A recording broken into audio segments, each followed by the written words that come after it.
Never imagined a quiet evening could reveal so much about the people you love. Life had always felt like a steady rhythm, my husband busy with work, often away from home, while I held everything together for our little family. Our son, Ethan, was the kind of child who filled every corner of the house with laughter and questions, always curious, always watching. I'd gotten used to my husband's absences, telling myself this was part of the life we'd built, and part of being a responsible adult was learning to carry the quiet without complaint. That evening, the house felt heavier than usual. Maybe it was the silence, or maybe it was the weight of missing someone you'd never admit you missed aloud. I tried distracting myself, lost in small chores and unfinished thoughts, while Ethan sat nearby sketching something on a piece of paper. I noticed the way his eyes would wander toward me, studying my face like he was trying to solve a puzzle only he could see. Children always seem to understand more than they're given credit for, and Ethan had the kind of heart that didn't need words to know when something wasn't right. He walked over to me, handed me the drawing he'd been working on, and without any dramatic announcement, he whispered, "I just wanted to make you smile." It was a sketch of the three of us, holding hands beneath a sky full of stars. Simple, childlike lines, but it softened something in me I didn't even realize had gone hard. I thanked him, and he nodded like he had done something small, not realizing the impact of such an innocent gesture. As the evening unfolded, I found myself reflecting on how often we chase the grand ideas of love and happiness, while the quiet moments pass us by unnoticed. I had been so focused on missing my husband, on feeling that absence stretch between each day, that I hadn't seen the love sitting right in front of me. Ethan didn't have the words or the age to express the depth of his feelings, but his actions spoke louder than any conversation could. He sat with me for the rest of the evening, telling me stories about his school, his dreams, his tiny plans for the future. And for the first time in days, I wasn't counting the hours until my husband came home. I was fully present, listening not just as a mother, but as someone who understood the simple truth. Love isn't always about romance or big declarations. Sometimes it's about being seen and cared for when you least expect it, and from the person you least expect it from. That night, my son gave me a reminder I didn't know I needed, that love, in its purest form, lives in the small, quiet acts that happen when the world isn't watching. The next morning felt different, as if the air inside the house had shifted. Ethan woke up with the same quiet determination he'd shown the night before, but this time there was a spark of excitement in his eyes. I went about the usual routine, but I could tell he was planning something. Hours passed, and just as the afternoon light softened the walls, he appeared in front of me dressed in his little suit, the one he had worn months ago at his cousin's birthday. His hair was neatly combed, and he held out his hand with a kind of innocent confidence that caught me completely off guard. Without saying much, he guided me to the dining table, where he had carefully arranged snacks, juice poured into 2 glass cups, and a folded note resting beside the plate. When I opened it, the words were simple but powerful. "Every princess deserves a dinner. Until Dad comes home, I'll be your prince." My heart paused for a moment.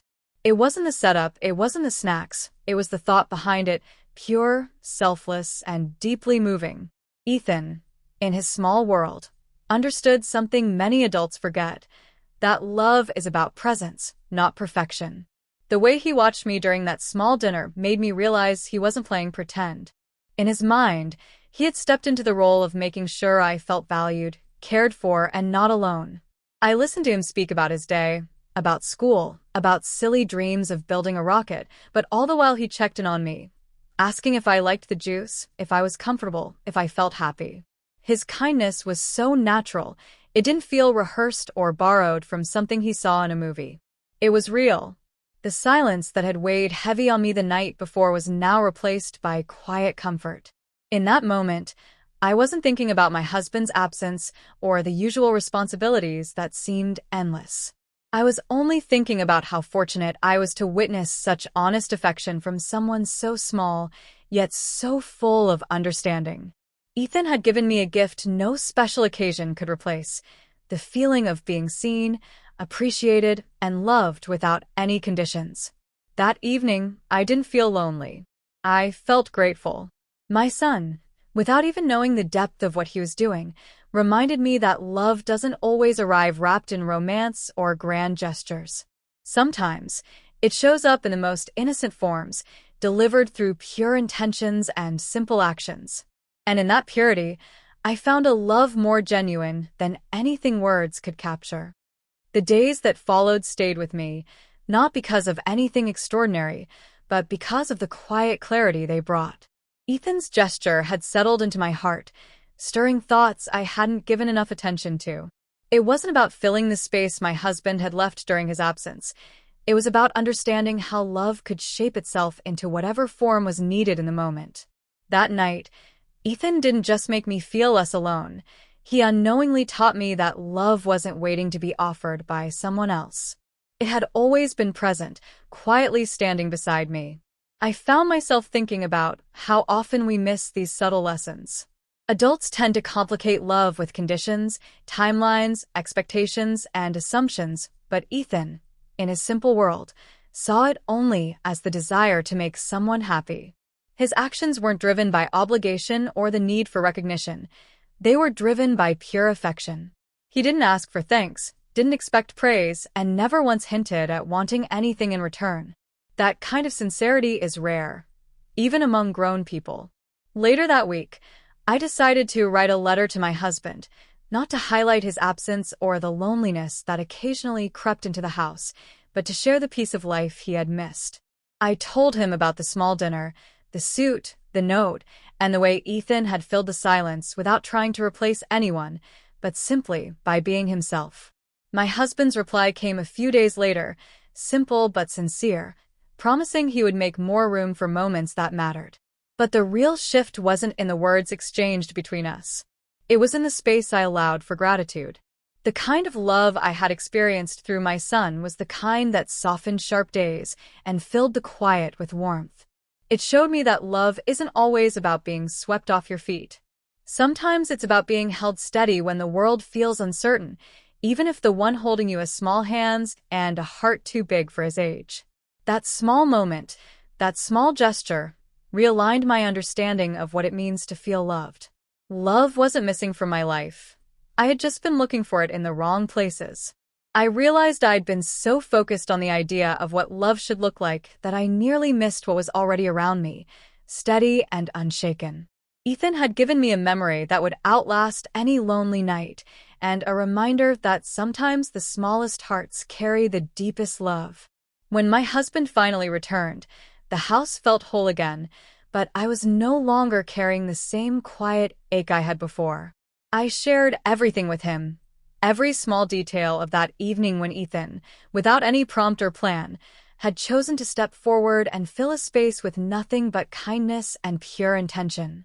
My husband listened without interrupting, and for the first time in a long while, his silence wasn't distant but thoughtful. I could see in his eyes the mixture of pride and guilt, knowing our son had offered the kind of comfort even adults often forget how to give. That conversation didn't end with promises or grand apologies, just an understanding that love couldn't be measured by presence alone. It needed effort, however simple, and sincerity, however small. Inspired by Ethan's innocent wisdom, we began creating new habits, not because something had broken, but because something precious had been revealed. We started making more room for each other, not only as husband and wife, but as a family built on the kind of love that doesn't rely on big occasions or perfect timing. Ethan never once mentioned that evening again, as if for him it was simply the right thing to do, not something that deserved a spotlight. But his quiet strength stayed with me and reshaped the way I looked at every ordinary moment after that. I stopped waiting for life to hand me perfect days and started noticing the perfection in the smallest gestures, an unexpected hug, an unasked favor, a look that said more than words ever could. That small chapter of my life became a turning point, not because it changed where we lived or how we worked, but because it changed how I measured love. I learned that no one can be everything for someone all the time, but even the smallest effort to make another person feel valued can turn a lonely heart into a grateful one. Love isn't about absence or presence in the way I had once believed. It's about how deeply you're willing to show up for someone, even in silence, even in the smallest ways. Ethan's simple act didn't just fill a gap while his father was away. It set a standard for the kind of love I wanted to give and receive for the rest of my life. It taught me that love doesn't wait for grand opportunities to prove itself. It lives in the day-to-day choices, in the thoughtful pauses, and in the quiet way we decide to be there for each other, again and again. And that, to me, is the most romantic kind of love there is.